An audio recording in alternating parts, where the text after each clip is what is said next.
Hello everyone, welcome back to my page. তো কেমন আছে সবাই? আমি তো খুবই ভালো আছি। তো এই দিনটা ছিল 7ই ফেব্রুয়ারি।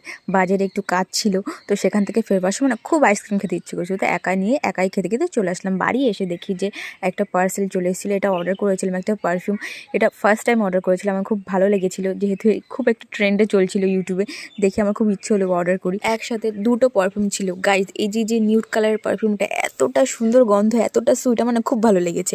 দেন তারপর আমরা চলে গেছিলাম আমাদের বাড়ির পাশে, বলেছিলাম পুজো হচ্ছে, সরস্বতী পুজো, সেখানে ছোটোখাটো একটা মেলা হয়েছিল সেখানটায়। ঠিক আছে, রুমকি ওর বরকে এতটা মিস করছিল, সবাই জোড়ায় ঘুরছে না, ওর বরকে খুব মিস করছিল। তো মেলায় গিয়ে বরের সাথে মানে কথা বলেই যাচ্ছে, বলছে একটু রাখ, পরে কথা বলবি, একটু রাখ, পরে কথা বলবি। রিকোয়েস্ট করবার পর ফোনটা রাখলো। দেন তারপর আমরা একটু ঘুরে চলে গেছিলাম পাঁপড় ভাজা খেতে। গাইস এতটা ভালো লাগে, সত্যি আমার তো অসাধারণ লাগে। তোমাদের কি ভালো লাগে? আমার তো হেভি লাগে, হেভি।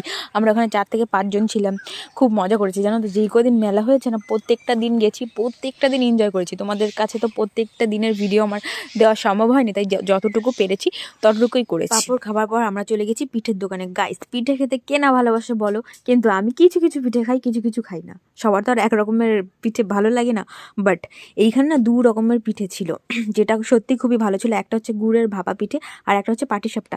সেটা মনে হয় নারকেলের পুর দিয়েছিল, যেহেতু মেলায় এই সব জায়গায় না নারকেলের পুর দেয় না, সুজি কিংবা চালের গুঁড়ি এটার পুর বানিয়ে দিয়ে দেয়। বাট ওখানটায় পুরো নারকেলের পুর দিয়েছিল গাইস, খুবই টেস্টি ছিল খেতে। ঠিক আছে, আর দেন তারপরে জানো তো, আমরা এখানটায় যখন ঘুরছিলাম তখন একটা কাণ্ড হয়েছে। সেটা কি বলো তো? সেটা তোমাদের একটু লাস্টে বলবো। আর এদিকে দেখো, রুমকি আমার গাল থেকে পুরো পিঠে দিচ্ছে আর বের করে নিচ্ছে। রাগ হয় না বলো লোকজনের সামনে? ও মনে হয় কি বলবো। আর সবার সাথে এরকম আর কি মারছিল। এদিকে মাম্পির পিঠেটা খুব ভালো লাগছে, দেখো রিভিউ দেবে। ওয়াও, ওই দেখো খুব সুন্দর খেতে। আর আমার ছোট মিনি ব্লগগুলো যদি তোমাদের ভালো লাগে তাহলে আমার একটা লাইক, একটা কমেন্ট করে জানিয়ে দাও। আমার খুব ভালো লাগে তোমাদের ছোট্ট একটা কমেন্ট, ছোট্ট একটা লাইক করো, সত্যি আমার খুবই ভালো লাগে। বাড়িতে খাওয়ার ঢক দেখছো তোমরা? দেখো ছিল ভাপা পিঠেটা সত্যি খুবই সুন্দর খেতে ছিল। বাট আমি জানো তো বাড়িতে একবার বানিয়েছিলাম।